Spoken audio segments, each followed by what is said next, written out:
I've been a winning poker pro for 7 straight years, and these 4 strategies will fix what's been holding your results back. They're the core adjustments that make poker feel simpler and put you in control of your sessions.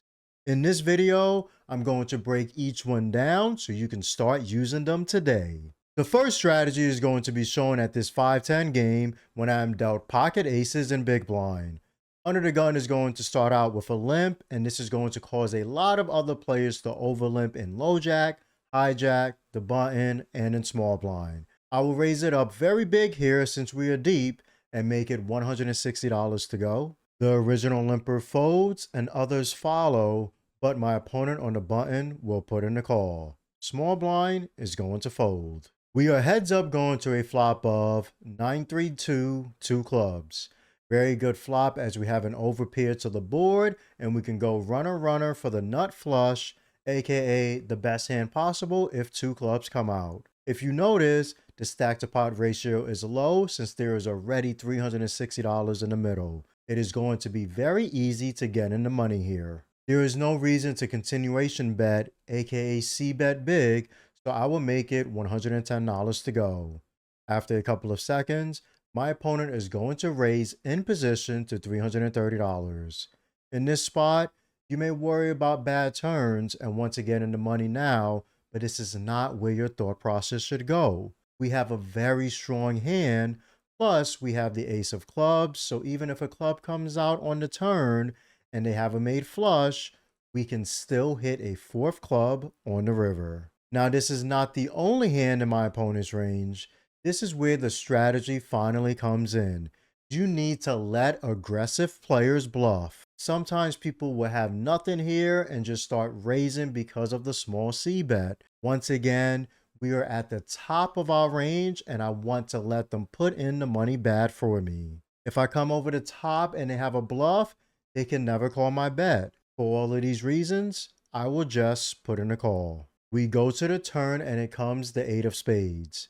I check and they are going to snap jam all in for $805, an almost pot-sized wager. Easy decision here and I snap call. They asked to run it twice and I agree to. The first run out brings the 4 of spades and the second run out brings in the 3 of hearts. I show my pocket aces and they will fold their hand. This is exactly why you need to let players do the bluffing for you, especially if you are at the top of your range. The next strategy will be illustrated when I am dealt ace-king in cutoff position. I am sure you are learning a lot so far, and you can learn even more by grabbing my free guide, The Low Stakes Poker Blueprint, by scanning this QR code. It gives you the 100 rules I used to win for 7 straight years. You can also receive it by clicking the pinned comment in this video. This one will be simple to follow as I raise to $15 and it folds to small blind.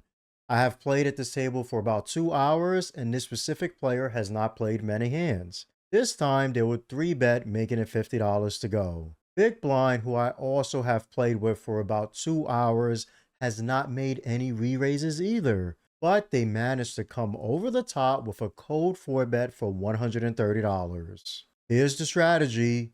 Do not pay tight players. Do you ever think we're going to be ahead here? Ace-king is an extremely good hand, but against this action, it is not a good hand anymore. When a player lets you know over a long span of time they are tight, you just have to believe them until they show you otherwise.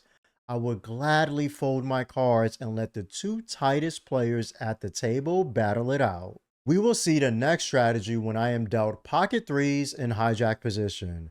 I open 3x, making it $30 to go. It folds to the button and they put in a call. It then folds to big blind and they will come along as well. We are 3-handed, headed to a flop of King 6-4, 2 diamonds. Decent flop for my range as I will have the best King X here compared to my opponents since they did not 3-bet. However, I do have 4th pair on this board. Big blind checks and I could check here sometimes, but I will fire out a C-bet for $30. Sometimes both opponents will not have much here and fold. Button does lay it down, but big blind is going to be put it in the call. We go heads up to the turn and it comes the deuce of spades. My opponent checks and at first this looks like a very uninteresting turn, but from my perspective, it is a really good one.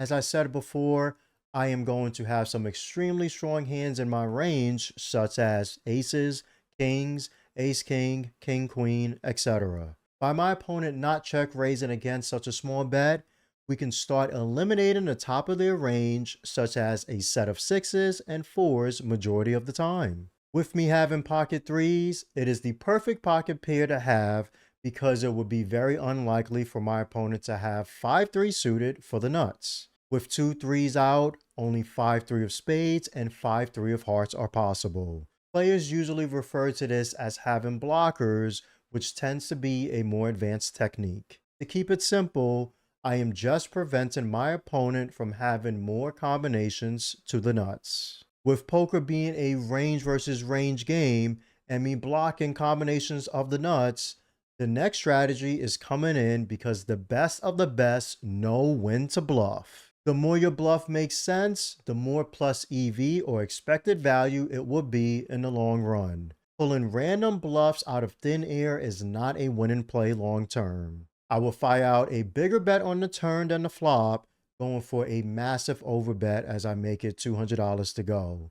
Notice as soon as the chips hit the middle, my opponent is going to instantly fold. Knowing when to bluff is a skill that winning poker players use, and it separates them from everyone else. Your poker game is improving, and it can even more by grabbing my free guide, the Low Stakes Poker Blueprint, by scanning this QR code. It gives you the 100 rules I used to win for 7 straight years. You can also receive it by clicking the pinned comment in this video. Another very important strategy will be shown when I am dealt pocket sevens in big blind position. Blinds are 5-10 and low jack will limp for $10. It folds around to small blind and they will call 2. In this spot, you can mostly play a check and take a flop, but because we are 200 big blinds effective, I do decide to raise it up 6x to $60. Villain and low jack will call, but small blind is going to fold. We go heads up to a flop of 7-6-5, 2 spades. I have top set and there is a flush draw on the board. Range wise, there is sometimes my opponent can unfortunately have the nuts, but in live poker, people limp extremely wide and can have many other hands I am ahead of. The most simple one to focus on is an 8x type holding or a flush draw. Most people will c-bet here, but I am not going to do that. On this wet of a board and not having a range advantage, I will start out with a check. Villain will bet in position for about 66% of the pot for $80. This is exactly what I wanted as we are finding checks to maximize EV. It is going to be much harder to play for stacks if I just triple barreled off with us being so deep. So now I am going for a check raise instead, making it $270 to go. We want to start getting paid by all the hands I mentioned earlier, and they can also have a limped over pair as well. If they have a set, it would be an easy win for us. They put in a call. We go to the turn and it comes the 2 of clubs. This will be a blank, so I will continue to fire a bet on the turn for $470. It takes a little longer this time, but villain will still be putting in a call. We go to the river and it comes the 3 of clubs.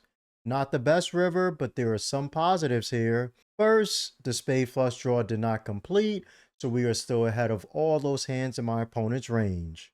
Second, if they had an 8x hold'em, the straight did not complete on the river. Third, they are not going to call much 4x to a big check raise on the flop and big bet on the turn, unless it is exactly ace 4 of spades, king 4 of spades, and possibly queen 4 of spades. They will never just call a random 4 because if an 8 comes, they will have the bottom end of the straight instead of the top end. Ultimately, there are not many hands I lose to with this run out, but yes, at a lower frequency, I can still lose. If I were to bet, there are not many hands that are going to call me, but remember the strategy I mentioned on the flop? By checking, I can maximize my winnings by giving my opponent the opportunity to bluff off all the hands that did not get there. After this entire breakdown, the best and most plus EV decision here is to check. If they check back, it is okay, but if they do go all in, We are just at the top of our range here and have to put in a call. I check my option. They tank for 30 seconds and announce they will be all in.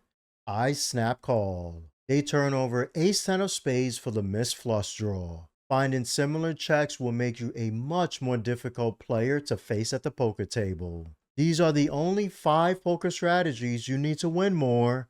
Watch this next video to see what they are.